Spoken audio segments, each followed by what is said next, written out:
I know moving on is super hard, but you'll eventually get there, babe.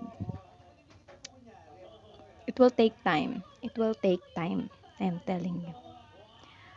Um, don't rush things in moving on. Basta if they cheat, they cheat. Leave them. Okay? Don't be so, oh my God, mahal na mahal ko siya. Magbabago siya for me. No, they won't. If they don't want to, they won't change. Not for you,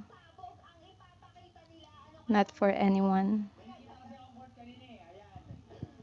not even the one they cheated on with. Okay? And for all the singles out there, don't be a reason of someone's trauma. Okay? Love ya.